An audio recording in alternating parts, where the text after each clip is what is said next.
Nossa meditação começa no capítulo 16, verso 1 até o verso 6. Nos diz a palavra do Senhor: Ora, Sarai, mulher de Abrão, não lhe gerava filhos, e ele tinha uma serva egípcia, cujo nome era Agar. E disse Sarai a Abrão: Eis que o Senhor me tem impedido de gerar. Entra, pois, a minha serva, porventura terei filhos dela. E ouviu Abrão a voz de Sarai. Assim tomou Sarai, mulher de Abrão, a Agar, egípcia, sua serva, e deu-a por mulher a Abrão, seu marido, ao fim de 10 anos que Abrão habitara na terra de Canaã. E ele entrou a Agar, e ela concebeu. E vendo ela que concebera, foi sua senhora desprezada aos seus olhos. Então disse Sarai a Abrão: Meu agravo seja sobre ti. Minha serva pus em teu regaço. Vendo ela agora que concebeu, sou menosprezada aos seus olhos. O Senhor julgue entre mim e ti. E disse Abrão a Sarai: Eis que tua serva está na tua mão. Faz-lhe o que é bom aos teus olhos. E afligiu-a Sarai, e ela fugiu de sua face. Meus queridos irmãos e amigos, nós falaremos sobre deslizando na fé. Esse capítulo nos revela duas coisas interessantes. A primeira é em relação a Abrão. Sendo já um homem experiente na fé, na comunhão com Deus, ele cede diante do apelo de sua esposa. A segunda coisa está relacionada com as questões humanas. Note que Abrão e Sarai procuram confiar nos meios, nos recursos dos homens, não se apegando à promessa do milagre que Deus fizera. Então você pode perceber aqui que a primeira coisa está relacionada a Abrão. Como é que um homem experiente na fé, como é que um homem que já tivera tanta experiência com Deus, como é que ele mais uma vez é levado a ceder e atentar para o pedido da esposa, tomando um atalho humano? Nós podemos dizer que tudo isso acontece porque Abrão deixa de olhar novamente para Deus pela fé e ele atenta para as circunstâncias.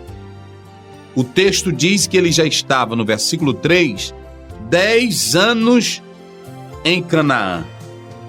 E as circunstâncias, os contratempos e o tempo que vai se passando, tudo leva esse homem novamente a fracassar, a deslizar naquilo que Deus lhe prometera. De modo que a sua esposa vem com um projeto, vem com um plano, tentando apressar as coisas de Deus, e esse homem cai novamente nessa armadilha, se esquecendo Abrão e Sarai, que Deus não muda em sua palavra, que Deus é fiel naquilo que diz, naquilo que promete. Está escrito na palavra do Senhor em Tiago 1,17, da seguinte forma: toda boa dádiva e todo dom perfeito vem do alto, descendo do Pai das luzes, em quem não há mudança nem sombra de variação. Ou seja, Deus não muda. Aquilo que ele havia falado para Abrão, com certeza iria se cumprir. Mas Abrão sai do campo da fé e volta novamente para o campo humano. E aí atende à solicitação da sua esposa. O casal, na intenção de apressarem seus planos, visto que já estavam ali 10 anos em Canaã, e vendo que humanamente seria impossível ter filhos, ambos apressam os planos e aplicam costumes de povos antigos, como acontecia em Ur dos Caldeus, em que uma escrava poderia ser dada ao seu senhor para que ela tivesse filho em lugar de sua esposa estéril. Biblicamente, Ismael será aceito, posto que ele era da semente de Abrão. Todavia, segundo a própria palavra de Paulo em Gálatas 4:29, esse menino seria visto como um símbolo da carne, de um esforço próprio do homem na busca pela sua própria salvação, na busca pela sua própria promoção. Veja o que diz a palavra do Senhor em Gálatas, no capítulo 4, versículo 29.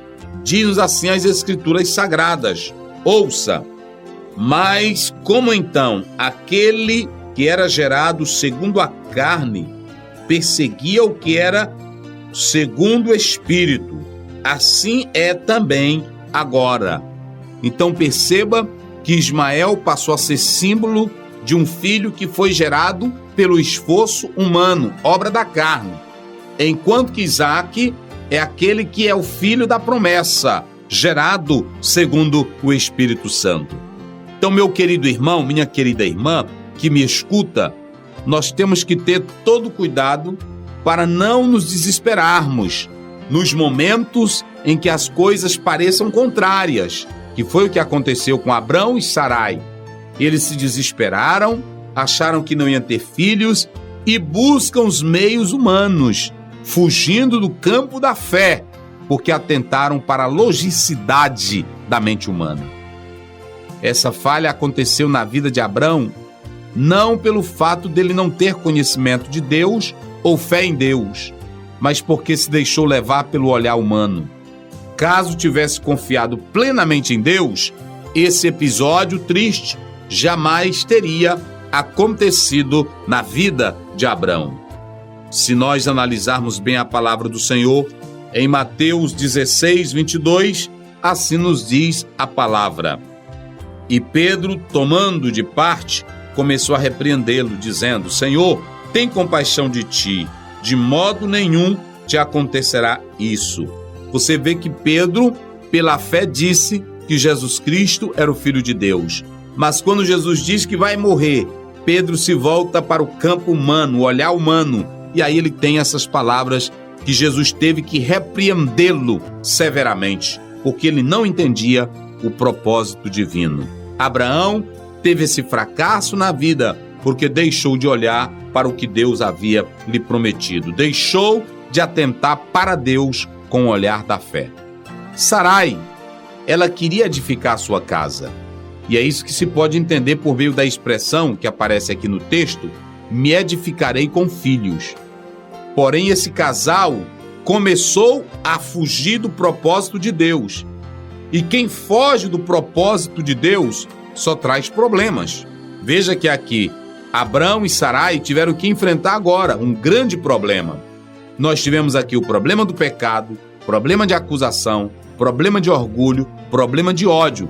Tudo começa a nascer desse versículo, desse capítulo 16. Sabe por quê? Porque esse casal fugiu dos parâmetros da fé.